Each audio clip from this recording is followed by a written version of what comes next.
Hey, this is Andrew Versa with Impact Soundworks, and today I'm going to be demonstrating Super Audio Kart PC. This is a new library in the Super Audio Kart family of instruments, and it has over 7,000 new sounds in it.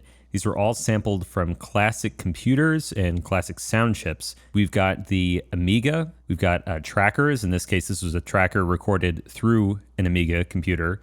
The Commodore 64, the AdLib, also known as Sandblaster card, the Aegis, which was an early software synthesizer, the MSX, as well as the expansion chips, the MSX Audio, and the SCC chip, the WinGroove sample set, and this was actually licensed with the partnership of the original creator of WinGroove, as well as the Pokey Soundchip, which was used in the Atari ST computer. The only thing shared with the original Super Audio Kart instrument is, of course, the engine itself, so the 4 layers, 4 different kinds of sounds, all the filters, effects, mod matrix, and then the Commodore 64 system. So let's dive right in. Let's check out some sounds. I've got the Amiga loaded here, and it's Amiga 8 because this is 8 kilohertz. There are hundreds of samples here in all different categories. Here are some of the drum kits. We've got limited and non-limited versions.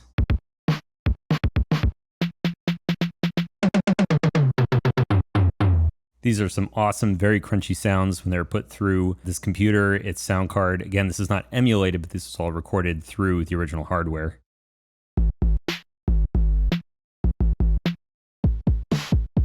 Naturally, we've got tonal sounds as well.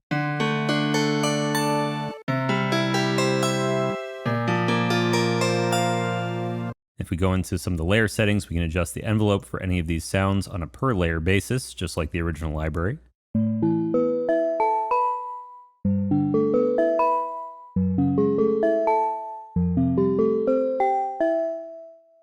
We've got all different kinds of guitars.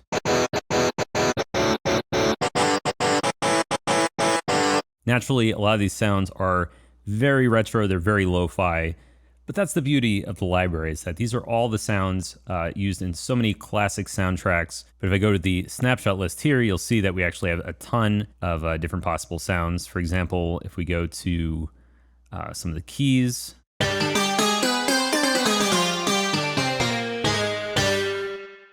or how about this one?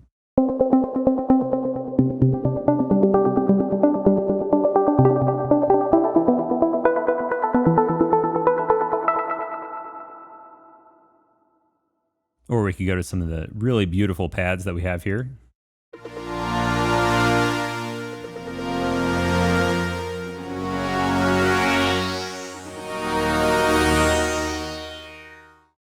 Even though there are tons and tons of these retro one-off sounds, many of them are just a few kilobytes in size, the beauty of the instrument is being able to use them as they are, or make them into new modern sounds using all these effects, modulations, envelopes, and that kind of stuff. Before I go back to the snapshots though, I wanted to show more of these beautiful retro sounds. So you've got all sorts of sampled basses, including actual analog stuff that has then been resampled through these systems.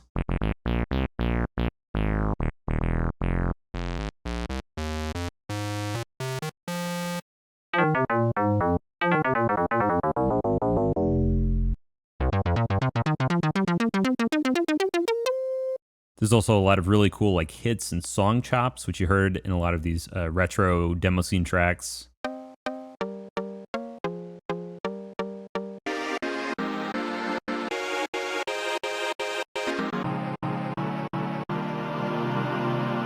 And in fact, if we go down to the song chop category, we have a whole bunch here.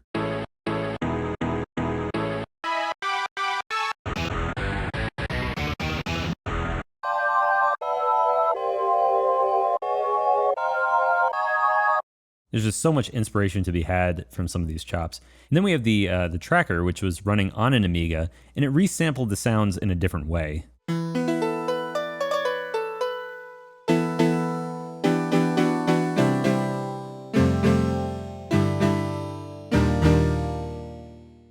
Or we could go to some of the organs, very useful and playable.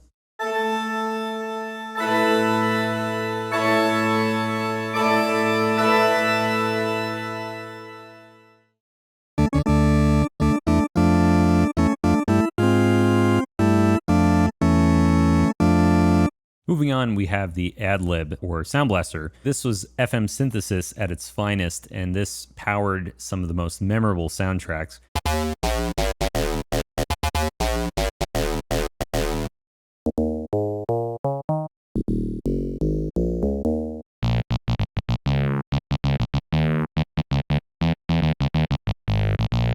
And then naturally the brasses, something that FM synthesis is really great at.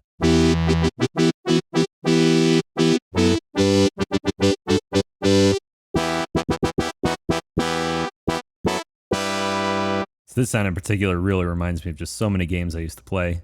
Then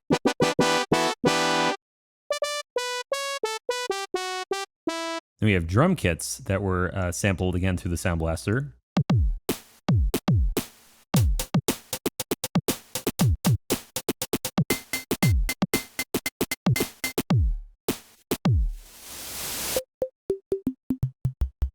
Guitars and orchestral sounds, although with FM synthesis, really none of these sound quite like what they're intending to emulate for the most part.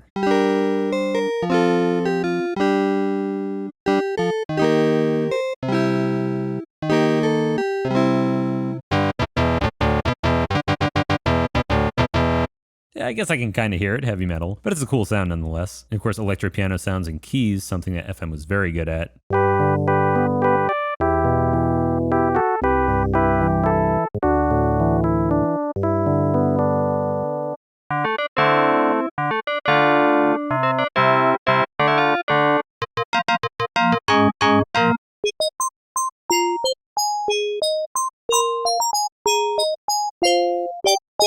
There's just so many. You could play these all day. They're such wonderful sounds and so well designed as well. And moving on, we have the age of soft synth.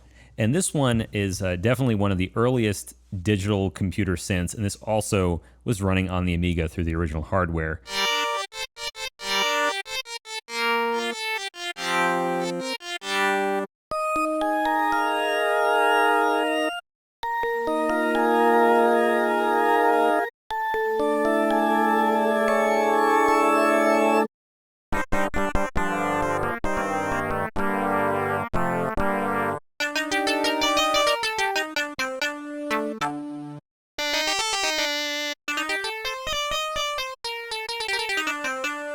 Then the MSX computer. Now this one was not very popular in the United States, but in other countries, and especially Japan, very popular. This is the platform where the original Metal Gear first came out, as well as many other classic games.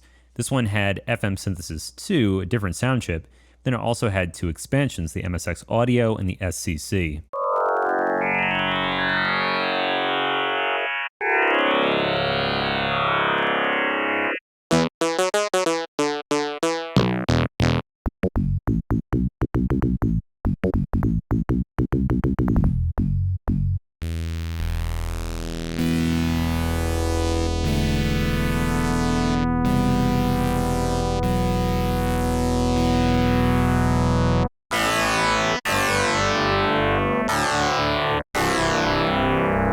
Man, it's such a cool sound. I love it.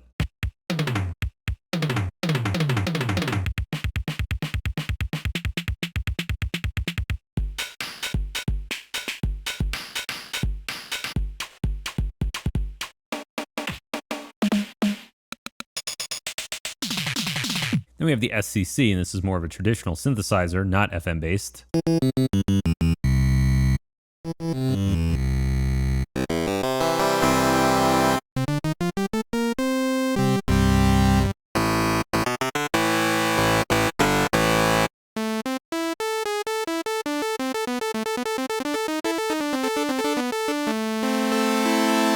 Lots of great raw material for your own sound design here. Now WinGroove, this used traditional instruments in a general MIDI format. So if you had WinGroove installed, you could run your MIDIs and other sounds through here, and they would come out sounding a lot better than whatever the default sounds were at the time, which is probably like a kilobyte of memory or whatever for Windows. So even though these are definitely lo-fi by today's standards, they're still pretty awesome and very nostalgic.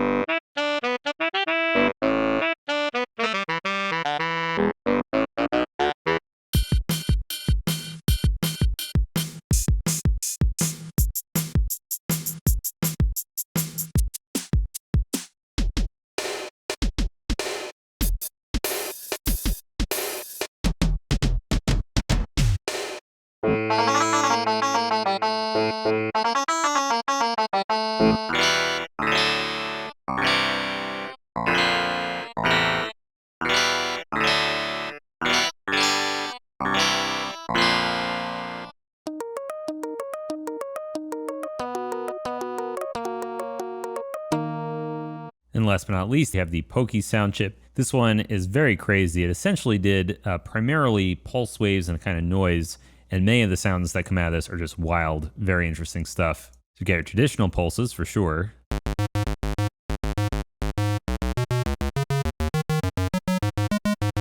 Then you've got stuff like this.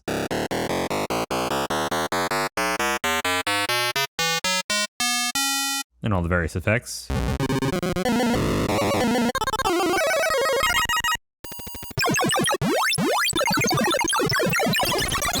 Needless to say, very, very useful for retro music.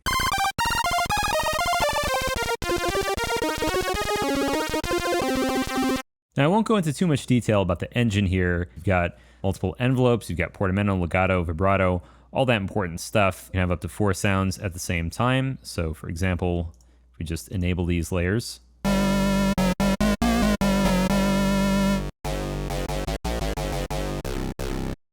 They can all be mixed separately. They can all have their own filters, envelopes, arpeggiators. Let's actually change this sound, this pokey sound, to a bass pulse. Then we turn on the arpeggiator. And let's edit that real quick just to show what it can do.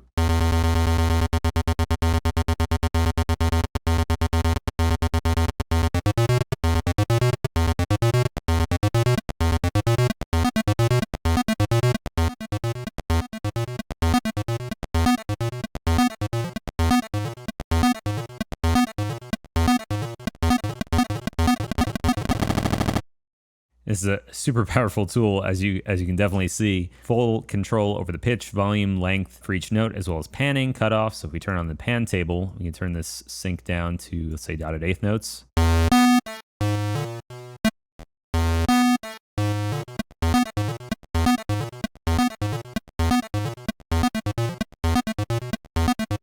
And if we enable a filter, so let's do, how about a bandpass filter? We can turn the cutoff in the middle.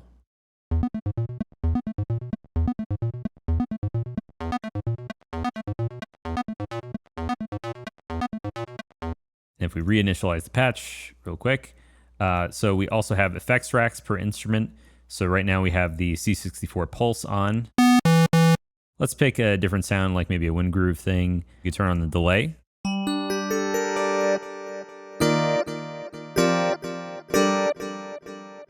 Add the SNES verb, which also functions as a great stereo widener. We can put some convolution reverb too.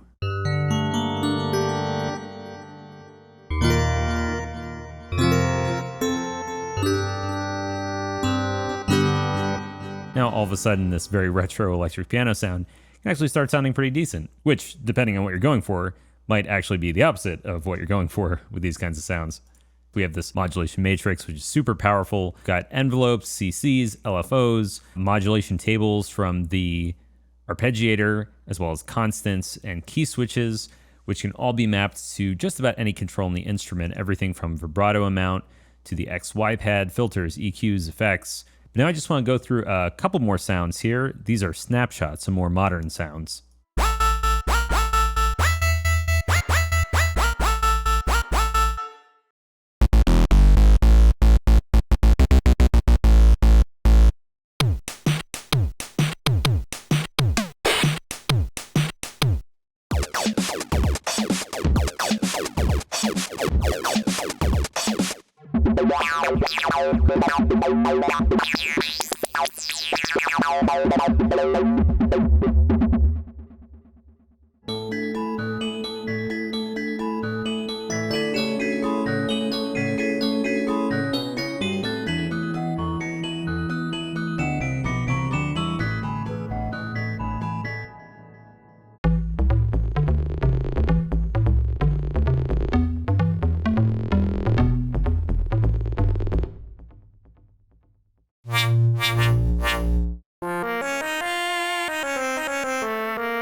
And that's really just a small sampling of what Super Audio Kart PC has to offer.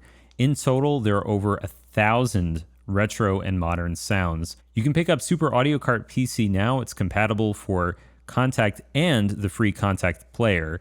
And the list price is just $99 or $79 if you own the original Super Audio Kart library. We're definitely going to keep releasing more free snapshots over time, just like we did with the original Super Audio Kart, so you can look forward to that. And we can't wait to hear what you do with this library and what it brings to your music. This has been Andrew Versa, and I'll see you in the next one.